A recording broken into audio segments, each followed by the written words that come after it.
जय छठी मैया। छठी मैया की जय।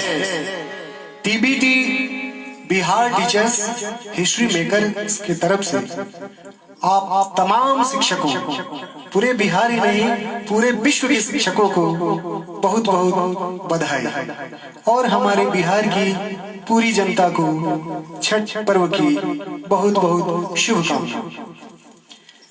ये हमारा छठ पर्व एक विशुद्ध ही प्रकृति का पर्व है, जिसमें प्रकृति के देवताओं के माध्यम से हमें ये आशीर्वाद मिलता है कि ये दुनिया शुद्ध रहे, हम अच्छे से अपना जीवन व्यतीत करें, उनसे ये आराधना की जाती है। तो इस छठ पूजा का महात्मा बहुत ही अधिक है। अब छठ पूजा का प्रारंभ कब से हुआ, सूर्य की आराधना कब से प्रारंभ हुई, इसके बारे में पौराणिक कथाओं में बताया गया है। छठ पूजा में सूर्य देव और छठी मैया की पूजा विधान से की जाती है। छठ पूजा का प्रारंभ कब से हुआ, सूर्य की आराधना कब से प्रारंभ हुई, इसके बारे में पौराणिक कथाओं में बताया गया है। सतयुग में भगवान श्री राम, द्वापर में दानवीर कर्ण और 5 पांडवों की पत्नी द्रौपदी ने सूर्य की उपासना की थी। छठी मैया की पूजा से जुड़ी एक कथा राजा प्रियंवद की है, जिन्होंने सबसे पहले छठी मैया की पूजा की थी। तो आइए जानते हैं कि सूर्य की उपासना और छठ पूजा का इतिहास और कथाएं क्या है। राजा प्रियंवद ने पुत्र के प्राण रक्षा के लिए की थी छठ पूजा।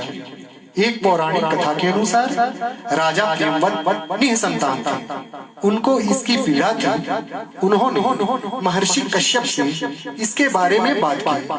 तब महर्षि कश्यप ने संतान प्राप्ति के लिए पुत्रेष्टि यज्ञ कराया। उस दौरान यज्ञ में आहुति के लिए बनाई गई खीर राजा प्रियंवद की पत्नी मालिनी को खाने के लिए दी गई। यज्ञ के खीर के सेवन से रानी मालिनी ने एक पुत्र को जन्म दिया, लेकिन वह मृत पैदा हुआ था। राजा प्रियंवद मृत पुत्र के शव को लेकर शमशान पहुंचे और पुत्र वियोग में अपना प्राण त्यागने के लिए उत्तेजित हो गए। उसी वक्त ब्रह्मा की मानस पुत्री देवसेना प्रकट हुई। उन्होंने राजा प्रियंवद से कहा कि मैं सृष्टि की मूल प्रवृत्ति के छठे अंश से उत्पन्न हुई हूँ, इसलिए मेरा नाम षष्ठी भी है। आप मेरी पूजा करें और लोगों में इसका प्रचार प्रसार करें। माता षष्ठी के कहे अनुसार राजा प्रियंवद ने पुत्र की कामना से माता का व्रत विधि विधान से किया। उसी दिन कार्तिक मास के शुक्ल पक्ष की षष्ठी थी। इसके फलस्वरूप राजा प्रियंवद को पुत्र प्राप्त हुआ और तब से ही छठ पूजा, छठी मैया की पूजा करने का ये विधान है। तो ये छठ पूजा का इतिहास है। छठी मैया सूर्य देव की बहन है, तो सूर्य देव का भी हमारे दुनिया में बहुत ही बड़ा और महत्वपूर्ण स्थान है। हमारे देवी देवताओं के बारे में तो सब जानते हैं, लेकिन सूर्य और चंद्र ही ऐसे देवता हैं जो साक्ष दिखते हैं और प्रकृति में सबके लिए विद्यमान हैं। तो इस छठ पर्व के शुभ अवसर पर, जो कि आने वाला है, आज खरना है, कल सजिया है, परसों घुरिया घाट है, तो उसके उपलक्ष्य में हमारे बिहार टीचर्स हिस्ट्री मेकर्स की तरफ से हमारे शिक्षक जो जिले में ही नहीं, बिहार में नहीं, राष्ट्रीय स्तर पर अपनी पहचान रखते हैं, आज इस मंच पर प्रस्तुत हैं, जिसमें श्री दुधनाथ मिश्रा जी हारमोनियम पर बैठे हुए हैं। बड़े भैया श्री सप्तम मिश्रा जी, जो कि चनपटिया उच्च विद्यालय में संगीत में +2 के शिक्षक हैं। बहन खुशबू मिश्रा, जो कि राज बालक स्कूल में +2 स्कूल में म्यूजिक की शिक्षिका हैं। और मैं स्वयं हरिशंकर मिश्र, जो कि चनपटिया में गणेश प्रसाद उच्चतर माध्यमिक विद्यालय में एक माध्यमिक संगीत शिक्षक हूँ। आप सबके सामने आज इस छठ के शुभ अवसर पर कुछ छठ के गीत लेके हम सभी भाई बहन हम हमारे अभिभावक आपके सामने प्रस्तुत हुए हैं, जो कि कोशिश करेंगे कि इस छठ के शुभ अवसर पर आपको कुछ अच्छा दे सके, कुछ हम गुनगुनाएं, आपको गुदगुदाएं और सबको खुश करें। तो आइए इसी कड़ी में हम प्रस्तुत करते हैं हमारा पारंपरिक ये छठ गीत जो है हमारे बिहार के पारंपरिक गीत में भी आता है। अभी अभी कला उत्सव हुआ था जिसमें हमारे बिहार के बच्चों और बच्चियों ने भाग लिया था, तो पारंपरिक गीत लोग था। तो ये छठ भी एक पारंपरिक गीत है और इसका एक पैटर्न होता है। छठ के जितने भी गीत होते हैं सब लगभग एक ही पैटर्न पर गाए जाते हैं, चाहे गीत कितना भी बन जाए। तो धुन हम वैसे ही कंटिन्यू रखेंगे, कुछ थोड़ा बहुत फेर बदल होता है लेकिन लगभग मिल ही जाता है। तो बस हम छठी मैया को गुहराएंगे, अपने सूर्य देव को गुहराएंगे और छठ पूजा आने वाला है, उसके लिए 2-4 भजन आप सबके सामने प्रस्तुत करेंगे।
सूरज के रे बेरवा हो बरती पुकारे देवा दुनु कर जोरवा रख के रे बेरवा हो रख के रे बेरवा हो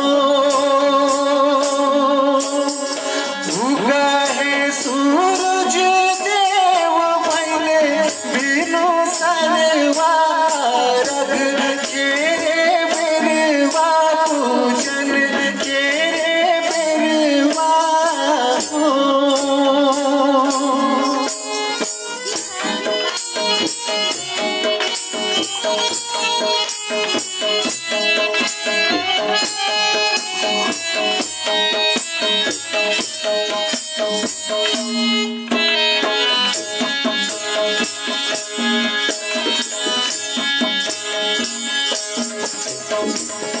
दीनानाथ दीन इनके वे गोसाई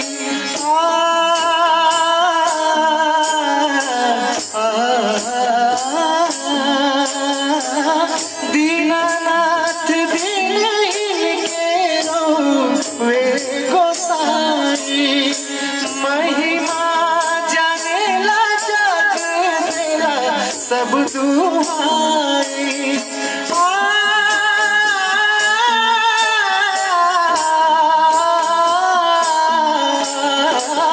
दीनानाथ दीन इनके वे गोसाई महिमा जानेला जरा देला जग दुआई निर्धन पुकारे देवा सुनो काया जोड़ावा रख के रे बेरवा पूजन के रे बेरवा हो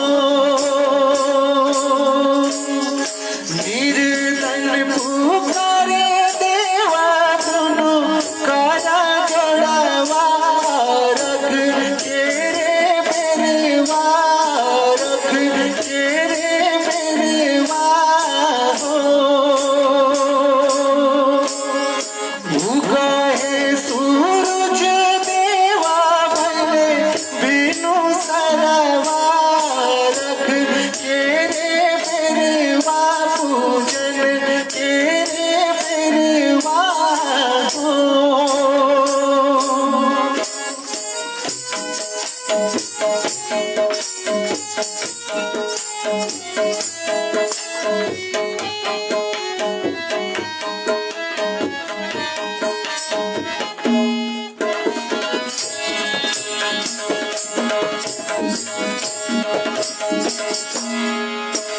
भूखिया प्यास साही रही के उपास हो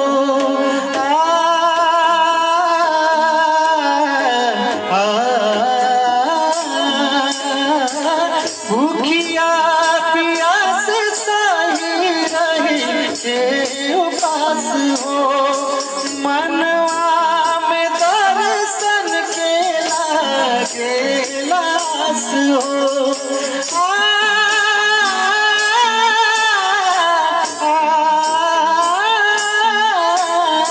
भूखिया प्यास साही रही के उपास हो मनवा में दर्शन के लागे लास हो बाजिन पुकारे देवा दोनों करा जोरावा रख के रे बेरवा पूजन के रे बेरवा हो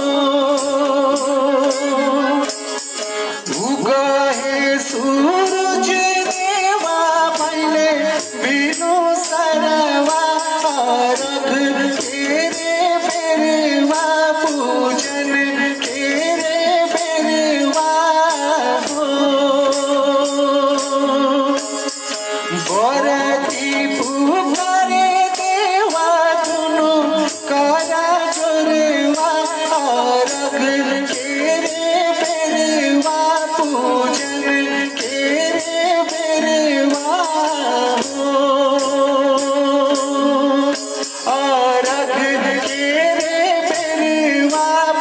पूजन के रे बेरवा रख के रे बेरवा पूजन के रे बेरवा रख के रे बेरवा पूजन के रे बेरवा।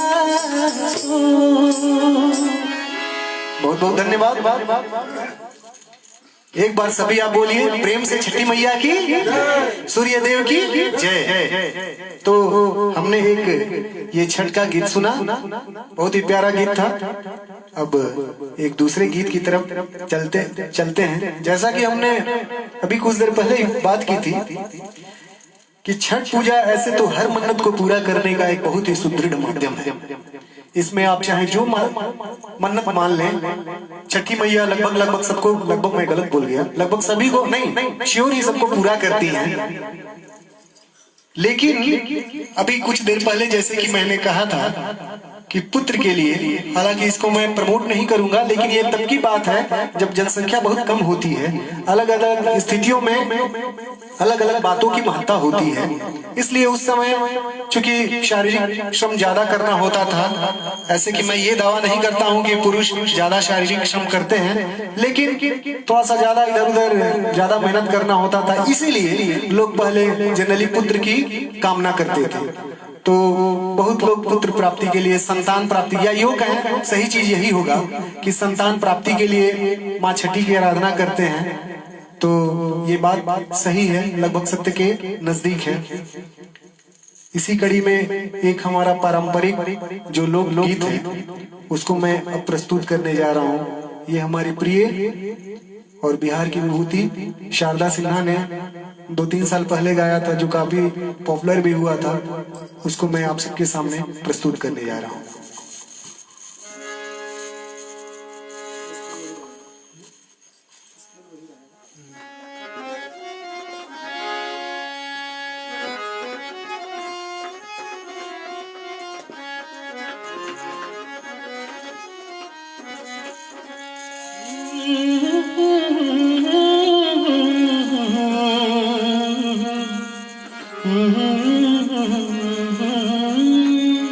छोटी सी बात इसमें कि ये छठ पूजा पहले जो बिहार की बहुत कम जगहों पे होता था, ये बिहार, उत्तर प्रदेश, अब तो विश्व की जगह जगह पे होने लगा है। एक छोटी सी इस गीत की पृष्ठभूमि ये है कि एक लड़की जो विदेश में रहती है और वहाँ चूंकि उसका परिवार छोटा होता है, उसकी सासू माँ वृद्ध हो गई होती है, वह छठ पूजा करने में असमर्थ रहती हैं। तो अपने पुत्र को बोलती हैं कि बेटा इस साल मैं छठ नहीं कर पाऊंगी और शायद छठ करने की हमारे घर की परंपरा खत्म हो जाएगी। लेकिन उनकी पुत्र वधू इस आधुनिकता के दौर में भी छठ पूजा के महत्व को समझती है और पूजा करने की ठानती है। तो उसी के संदर्भ में ये गीत है। पहिले पहिले हम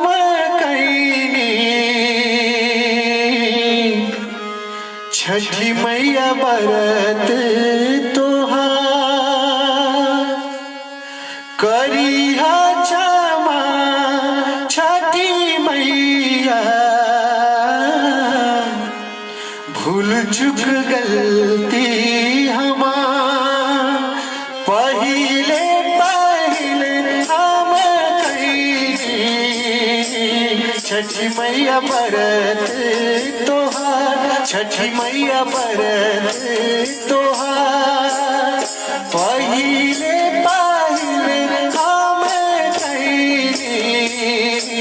छठी मैया बरत तोहार, छठी मैया बरत तोहार करिहा क्षमा छठी मैया, भूल चुक गलती हमार, भूल चुक गलती हमार।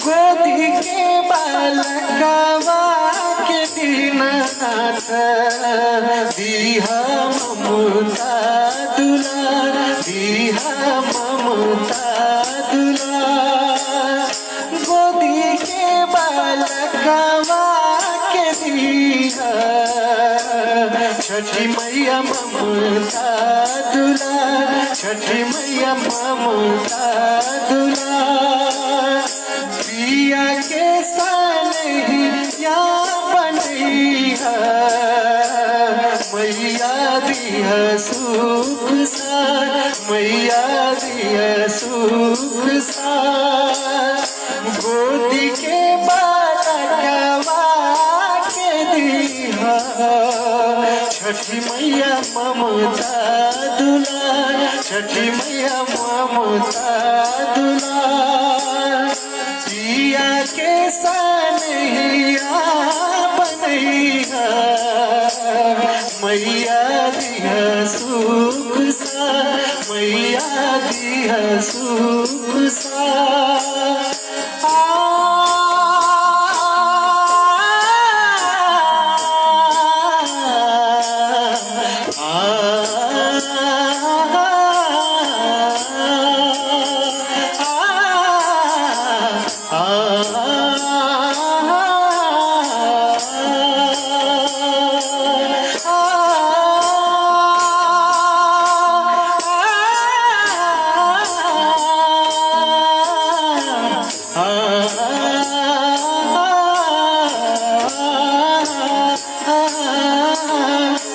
नारियारा के रवा गौदवा, साजल नदिया किनार, साजल नदिया किनार, नारियारा के रवा गौदवा, साजल नदिया किनार, साजल नदिया किनार, सुनिहारज छठी मैया, बड़े कुल परिवार, बड़े कुल परिवार, नारियारा के रवा गौदवा, साजल नदिया किनार, साजल नदिया किनार, सुनिहारज छठी मैया, बड़े कुल परिवार, बड़े कुल परिवार।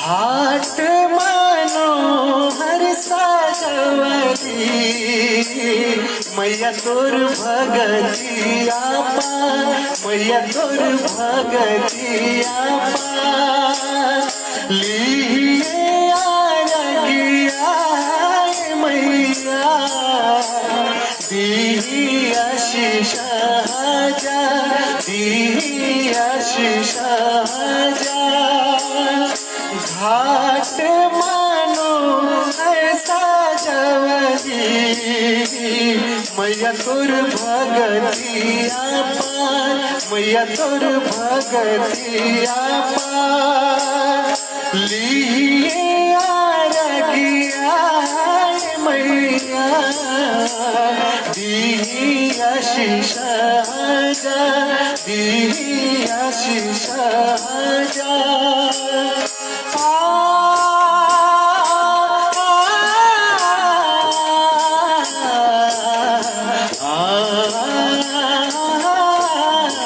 क्या बात हुई है?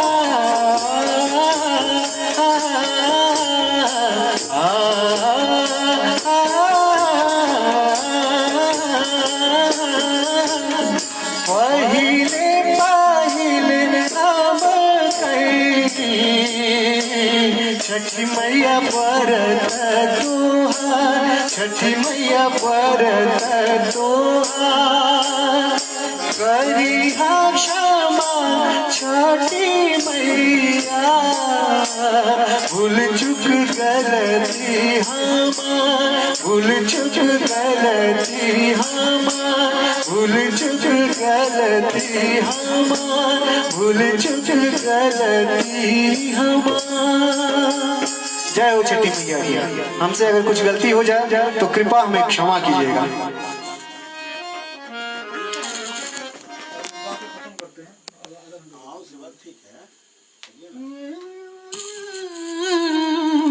अब आपके सामने छठ का एक और खूबसूरत गीत जो हमारे बिहार के बहुत ही अच्छे सिंगर की आवाज में है, तो उस गीत को मैं भी निभाने का कोशिश करूंगा।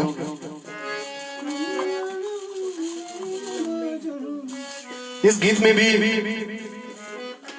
संतान प्राप्ति के लिए अर्चना की गई है, तो सुनते हैं।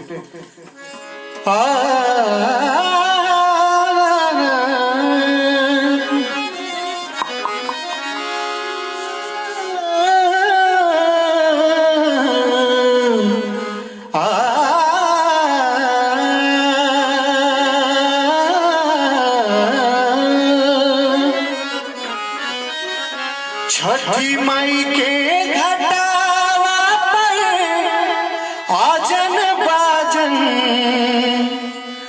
बज बजवाइब हो। अगर संतान होता है तो मैं माँ छठ के घाट पे खुशी मनाऊंगा और अपने मैया के लिए, भगवान सूर्यदेव के लिए खुशी का इजहार करते हुए बाजा बजवाऊंगा। ये हमारे बिहार में बड़ी ही प्रचलित है। अगर लोग ज्यादा खुश हो जाते हैं और बनता भी खुश हो जाए तो ये सांगीतिक कार्यक्रम बनता भी है, क्योंकि कहा गया है कि कला के विहीन लोग बिना पूंछ के पशु के समान है। तो छठी मैया के घटावा पे आजन बाजन बज बजवाइब हो। गोदिया में हुई बालकवाता अर्घ देवे आइब हो। गोदिया में हुई बालकवाता अर्घ देवे आइब हो। अरे छठी मैया के घटावा बज बजवाइब हो। छठी मैया के घटावा पर अजन बाजन बज बजवाइब हो। गोदिया में हुई बालकवाता अर्घ देवे आइब हो। गोदिया में हुई बालकवाता अर्घ देवे आइब हो।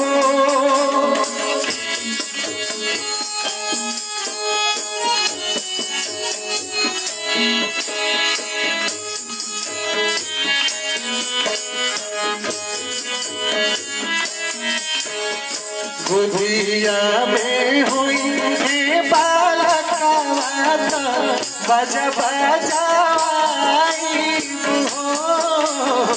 गोदिया में हुई बालकवाता बज बजवाइब हो। एक ही ललन बिना छछनेला मनवा, एक ही ललन बिना छछनेला मनवा। सुने सन लगे हमरो घरवा गनवा, सुने सन लगे हमरो घरवा गनवा।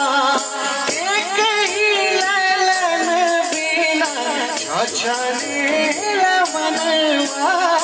सुने सन लगे हमरो घरवा गनवा। पूरा जहिया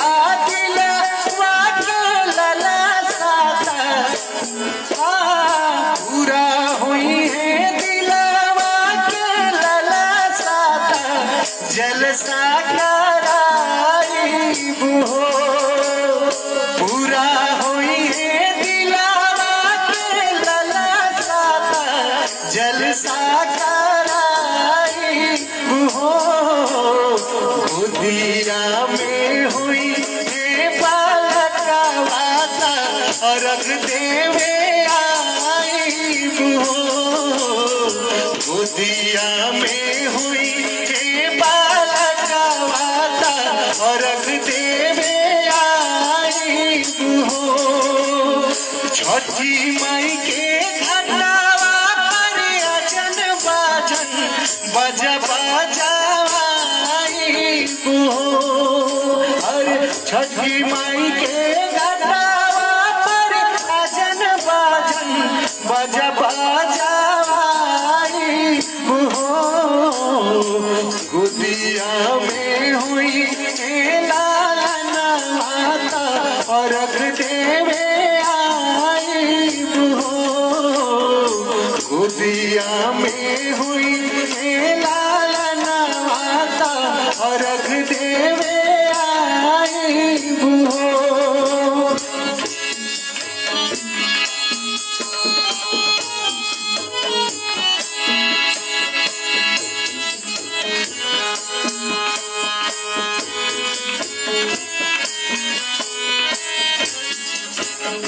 गोदिया में हुई लालन माता, खुशी भरे आई हो।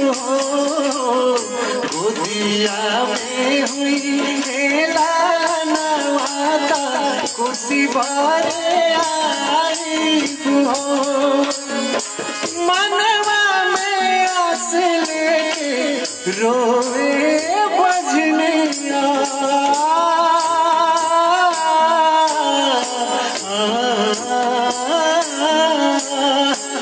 मनवा में आस लेके रोए बजनिया, मनवा में आस लेके रोए बजनिया। कहिया बस छठी माई हमर दुनिया, कहिया बस छठी माई हमर दुनिया। मनवा में आस लेके रोए बजनिया, कहिया बस छठी माई हमर दुनिया। ऐसन सुनर हाले पाई बुता, सूरज गोहराई हो। अरे ऐसन सुनर हाला पाई बुता, सूरज गोहराई हो। गोदिया में हुई है बालक का वाता, अर्घ देवे आई हो। गोदिया में हुई है बालक का वाता, अर्घ देवे आई हो। छठी माई के घटावा पर अजन बाजन बज बजाई हो। अरे छठी माई के घटावा पर अजन बाजन बज बजाई हो। गोदिया में हुई है बालक का वाता, अर्घ देवे आई हो। गोदिया में हुई है बालक का वाता, अर्घ देवे आई हो। गोदिया में हुई है बालक का वाता, अर्घ देवे आई हो। गोदिया में हुई है बालक का वाता, अर्घ देवे आई हो। जय हो छठी मैया की। एक बार प्रेम से बोलिए छठी मैया की जय। अब हमारी बहन खुशबू मिश्रा जो कि राज बॉयज स्कूल में संगीत की शिक्षिका हैं, आप सबके लिए बहुत ही प्यारा प्यारा छठ का गीत लेके प्रस्तुत होंगी और आपको मंत्रमुग्ध करेंगी और हमारे पूरे बिहार को अपने छठ के पारंपरिक गीतों से भक्तिमय बनाएंगी। तो अब मैं ये मंच और ये माइक श्रीमती खुशबू मिश्रा को प्रस्तुत करता हूँ। सर्वप्रथम छठ मैया की जय।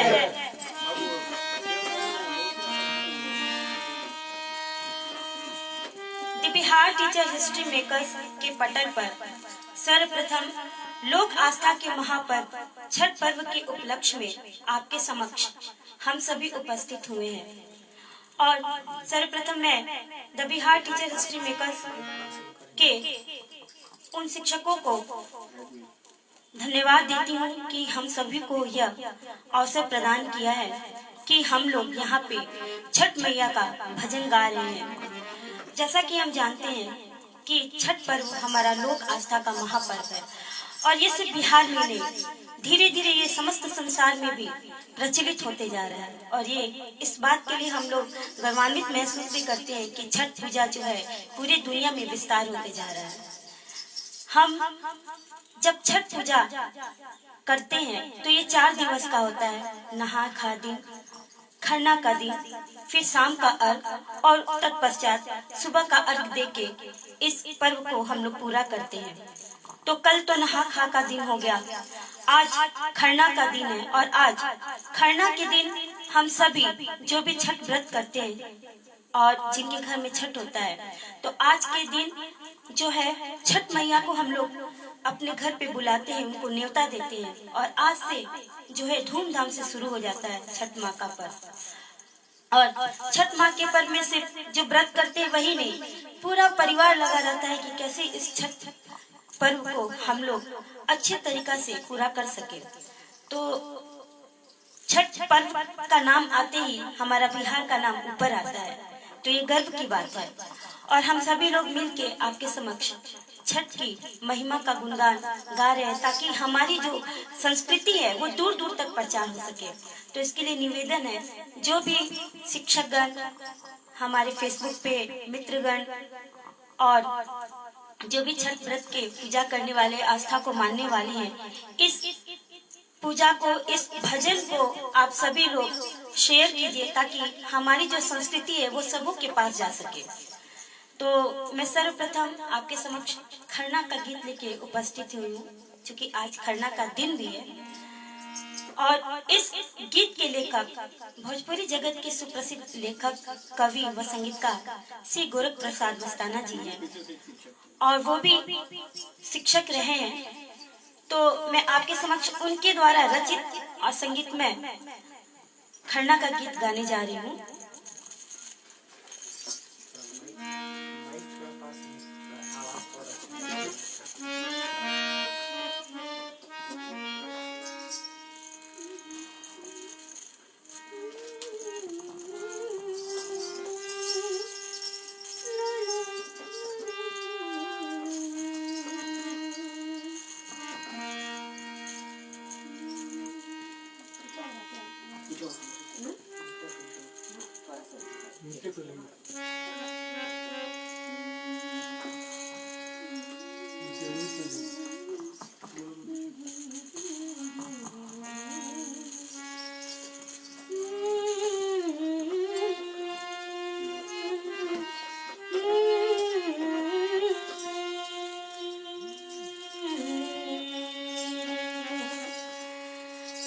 छठी मैया, छठी मैया, जय छठी मैया, छठी मैया, छठी मैया, जय छठी मैया, छठी मैया, छठी मैया, जय छठी मैया।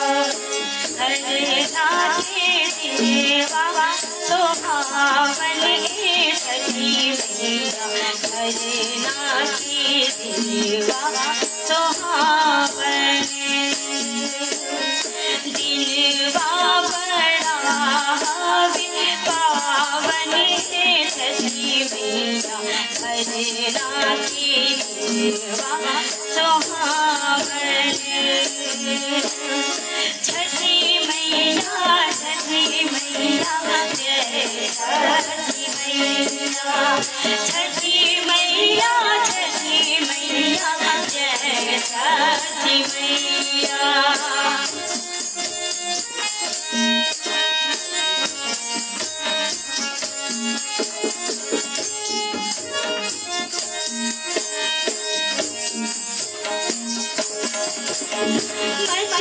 रची रची चुलवा बनवली जरन ला अमवा की लकड़ी सुखवनी छठी मैया जय छठी मैया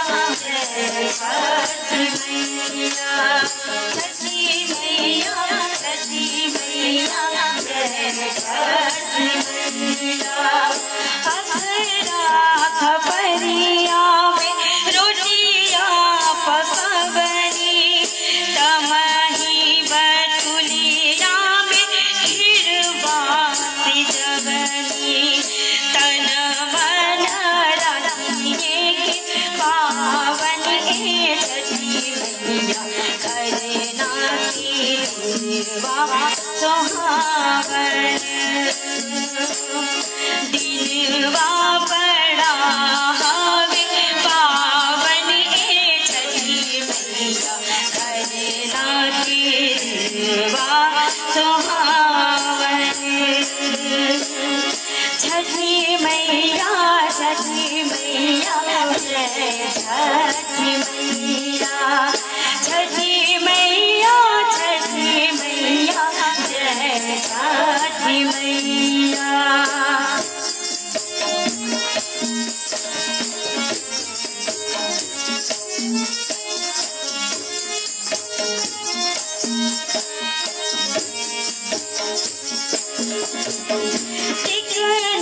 से नुरवाते केरा के पसैया ताही पर रोटिया सजवनी के मैया छठी मैया छठी मैया जय छठी मैया छठी मैया छठी मैया जय छठी मैया केरा सेव खीरवा के भोगवा लगवनी दोनों हाथ जोड़ी रौआ के हरवनी करतानी अजुबे आवाहने छठी मैया करना की देवा सुहावनी हरना के दिलवा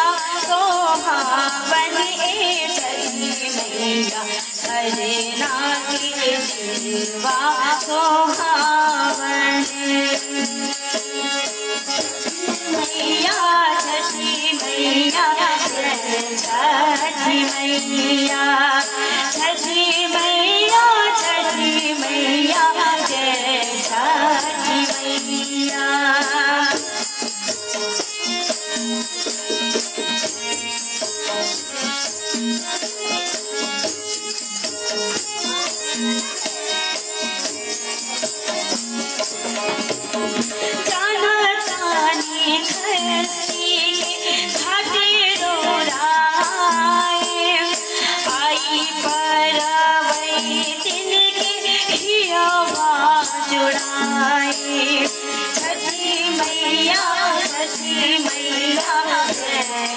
छठी मैया छठी मैया छठी मैया जय छठी मैया घटिया पर उठिया के तनानी तनाए हम ताही तरी दोहरी कोसिया भराए कृपाला करब गोहा रावण छठी मैया हरना की देवा सोहावन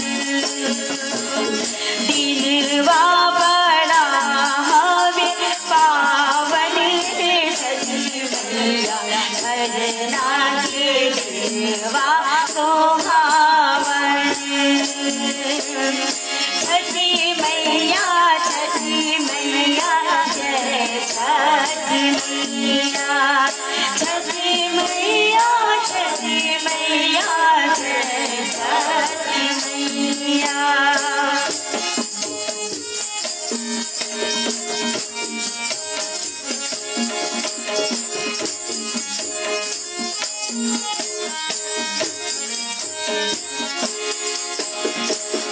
अष्टमी के दिन हावे खरना के दिनवा, छठ के एक दिन पहले आवेगी सुदिनवा। छठी मैया जय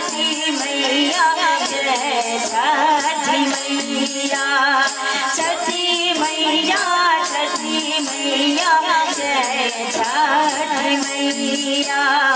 पूजा का एही दिल घर में बुझाए, परवैतिन के आगू मठवा नवाए। छठी मैया जय छठी मैया,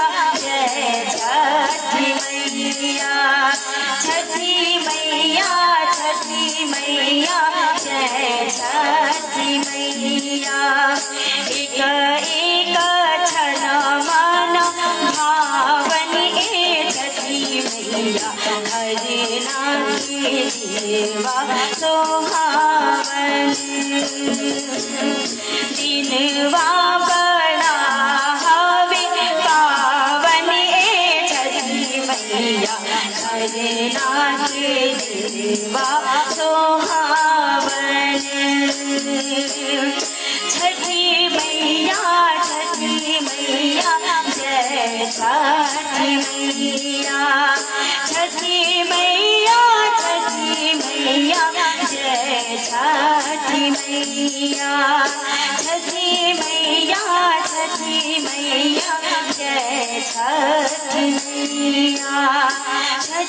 मैया, छठी मैया जय छठी मैया। बोली छठी महारानी की। छठ माँ का, छठी मैया का पर्व ऐसा पर्व है कि जिनके ऊपर जितनी भारी विपत्ति आती है वो उतना ही कठिन से इस पर्व को मनाने का संकल्प लेते हैं। कोई पानी में खड़ा होता है, कोई भूमि जाता है, कोई एक पैर पे खड़ा होता है, कोई भिक्षा मांगता है। तो ये पर्व बहुत ही कठिन होता है और जो भक्तगण है वो कठिन तरीका से मनाते हैं, क्योंकि छठी मैया उनकी उतनी बड़ी बड़ी विपत्ता को, कष्ट को हरती है कि जिसे हम लोग समझते हैं कि ये कष्ट जा नहीं सकता, लेकिन माँ की महिमा से वो कष्ट भी दूर हो जाता है। तो आपके समक्ष में दूसरा छठ माँ का भजन लेके आ रही हूँ। बहुत ही प्यारा भजन है।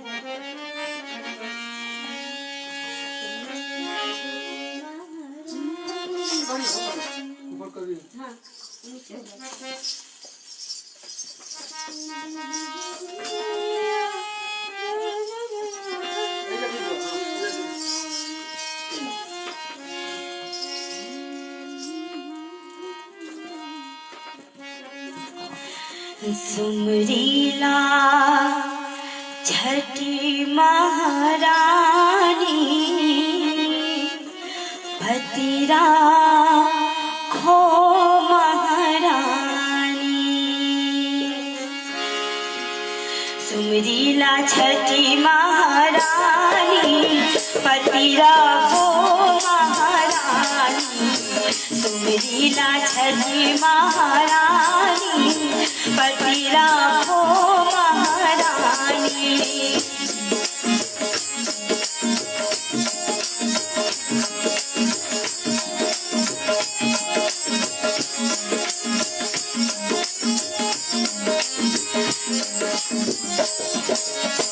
चम चम चमकेला मैया कली लरवा हो, चम चम चमकेला देवी कली लरवा हो। ऐसे कटरवा में पानी, भतीरा हो महारानी। सुमरीला छठी महारानी, भतीरा हो महारानी।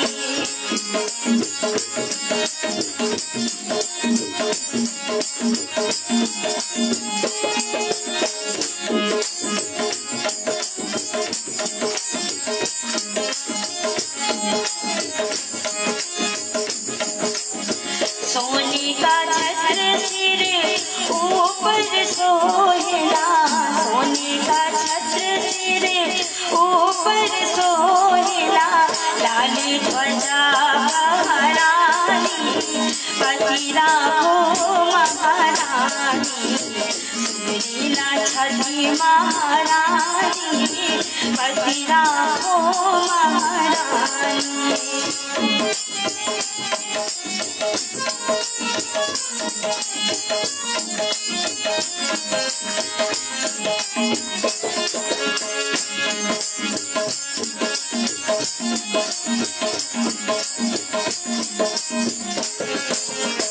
मैया दुआरे हम अचरा पसारिला, देवी दुआरे हम अचरा पसारिला, सुनीला हो तू बड़ी दानी, पति राखो महारानी, सुनीला हो तू बड़ी दानी, पति राखो महारानी, सुनीला छठी महारानी, पति राखो महारानी।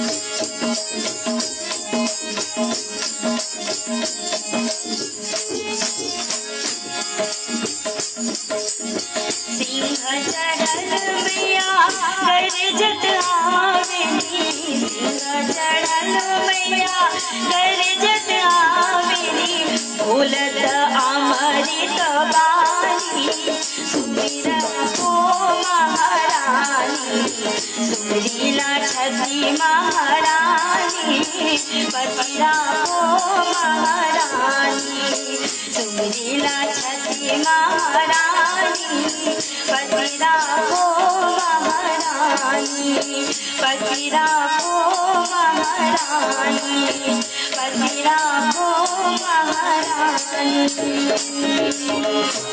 बोली छठी मैया की।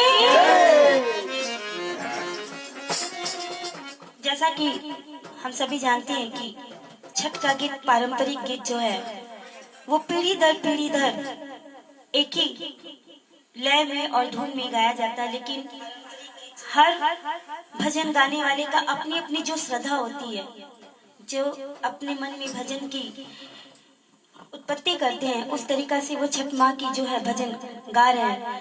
मैं आपके समक्ष अगला छठ माँ का गीत लेके प्रस्तुत हो रही हूँ।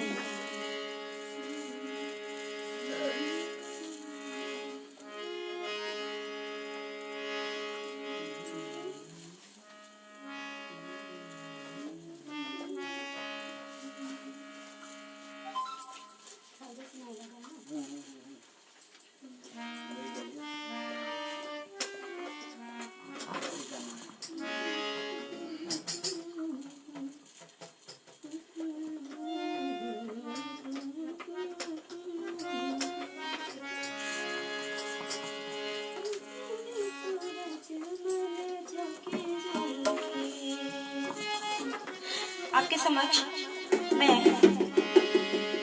भारत की बिहार की स्वर कोकिला शारदा सिन्हा जी का छठ के गीत लेके अगला छठ का गीत सुनाने जा रही हूँ। किलवा के पात पर उगलन सूरज मल झाके झूखे,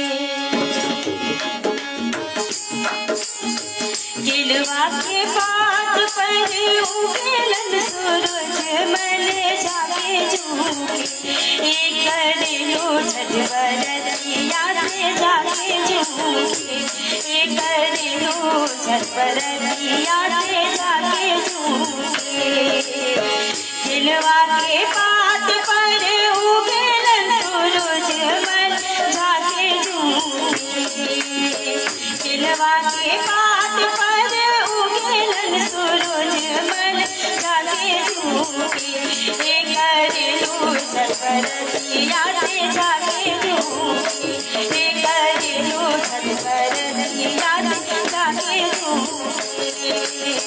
हम तो से पूजी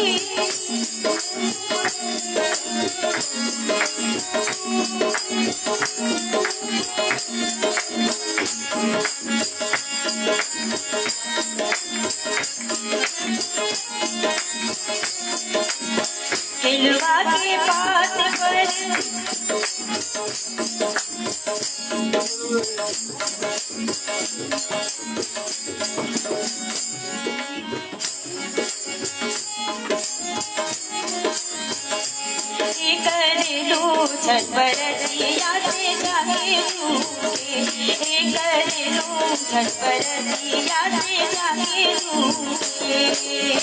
हम तो से पूछी बरतिया बरतिया से केकरा लागे, हे कर लूं छठ बरतिया से केकरा लागे, हे कर लूं छठ बरतिया से केकरा लागे, हे कर लूं छठ बरतिया से केकरा लागे, हे कर लूं छठ बरतिया से केकरा लागे।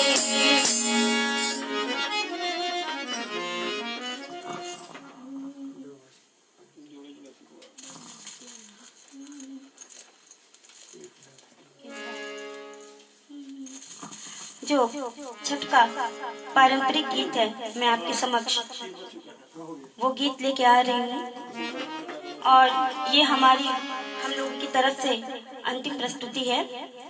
और गलती के लिए मैं क्षमा चाहूंगी कि हम लोग कोशिश कर रहे हैं कि आपके समक्ष अच्छे भजन लेके प्रस्तुत हो रहे होए। पीछे में फिनिश लिखा हुआ है साइड में, जब हो जाएगा तब जब हो जाएगा।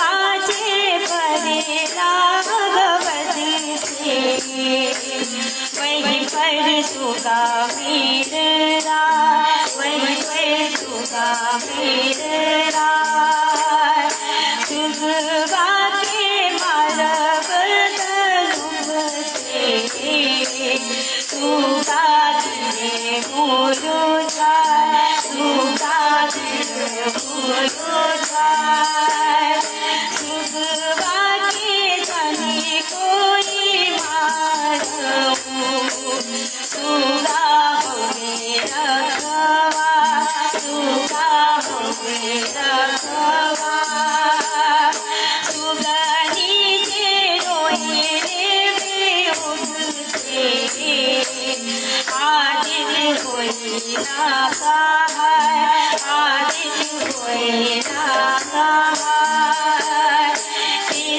बाजे परेला गवत से, वहीं पे सुगा मेरा, वहीं पे सुगा मेरा।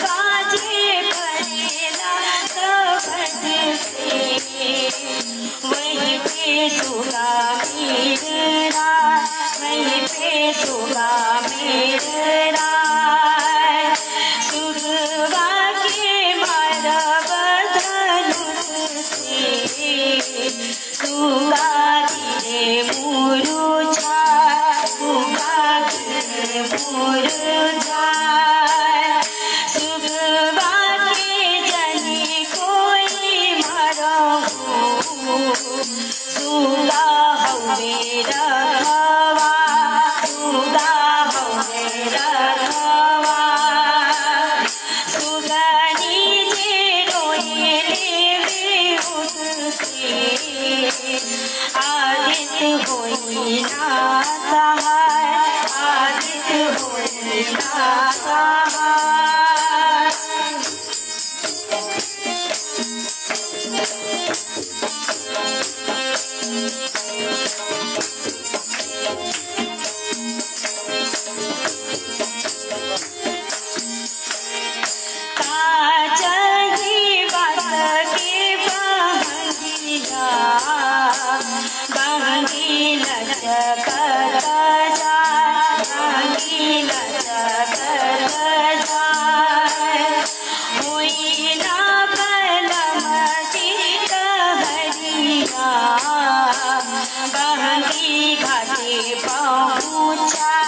भेजे बड़ी छठी मैया बहंगी उन्हें काटे जाए बहंगी उन्हें काटे जाए काचा ही बस के बहंगिया बहंगी लचकत जाए बहंगी लचकत जाए बहंगी लचकत जाए बहंगी लचकत जाए हो